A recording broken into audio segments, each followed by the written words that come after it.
আহলে হক আলেমদের কি ভূমিকা রাখা উচিত? ভোট দিলেই জান্নাত থেকে কাটা যাওয়ার সম্ভাবনা বেশি। তাদেরকে বলেন ভোট চাইতে আসলে বলবেন যে কি কি ইসলামে কি কি কাজ করে দিবেন বলেন। প্রথম কাজ, আমার জন্য ইসলামী শরিয়ার ব্যবস্থাপনা করবেন কিনা। শরিয়া ছাড়া আমি চলতে পারি না, কারণ আল্লাহ বলছে তার নবীকে সুম্মা জাআলনা কালা শারিয়াতিন মিনাল আমরে, আপনাকে আমরা শরীয়তের উপর রেখেছি, আপনি শরীয়ত বাস্তবায়নের জন্য কী কী করবেন লিখে দেন, আমরা এটা প্রচার করবো, আপনার পক্ষ নিয়ে কথা বলবো। যে অমুকে শরিয়া বাস্তবায়ন করবে, উনি বলছে ওয়াদা করছে, জায়গায় জায়গায় বলে দেবো, দেখে আপনার কয়টা কি আপনি সংগ্রহ যাইতে পারেন কিনা, তখন দেখা দেবে।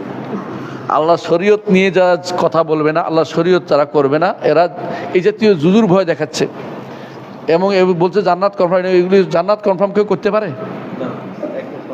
কোনো ব্যক্তি আল্লাহ এবং তার রসুল ব্যতীত কেউ বলতে পারবে না কারোর জন্য জান্নাত। আপনি বলবেন যে এই কাজ করলে আপনার ভালো কাজ হবে, এটা বলতে পারেন, এটা জান্নাতের পথের একটা সোপান হবে, আল্লাহ হয়তো কবুল করবেন, আপনি এগুলি বলতে পারেন যদি কোনো সত্য হয়। কিন্তু সত্য না হলে তো এগুলি বলতে পারবেন না। প্রত্যেকে দাবি করবে আমার ভোট দিলে জান্নাত। জান্নাত যাওয়ার জন্য এত কাজ করে লাগবে না, ইমানও আমল সালে লাগবে। ইমানটা তো শুদ্ধ হয়নি। যারা আপনার কাছে ভোটের জন্য আসে, ইমান পরীক্ষা করবেন একদিন, কেউ আর আসবে না আপনার কাছে। ভোট লাগবে না তোমার, আমরা ভোট আমার জোর করে দখল করে ফেলবো। ভোট আর লাগে না, ভোট দিয়ে ফেলে। রাতের বেলা ভোট হয়ে যায়, অনেক সময় মরা মানুষও ভোট দিয়ে ফেলে।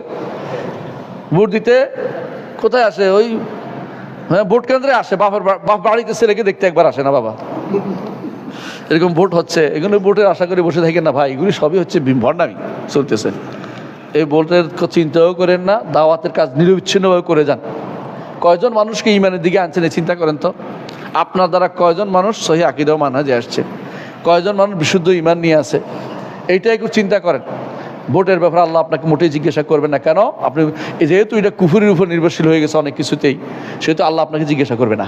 যে ব্যক্তি বলে যে আপনি ভোট না দিলে আমানত দিতেছেন না, বলে আমানতটা কোথায় আসিল? আমানত যদি কোনো, আল্লাহ কি বলছে? ইন্নাল্লাহ ইয়ামুরকুম আন তুআদ্দুল আমানাত ইলা আহলিহা, আহাল হইতে হইব আমানতের।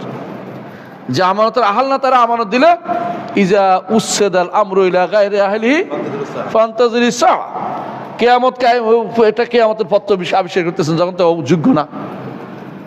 কয়জন যোগ্য আছে আপনি ভালো করে দেখেন, শরীয়ত দৃষ্টিতে কয়জন যোগ্য আছে? সবাই শরীয়তে ভোট পেতে পারে না। আপনার গণতান্ত্রিক নিয়মে সবাই ভোট পেতে পারে, বুঝলেন কিনা?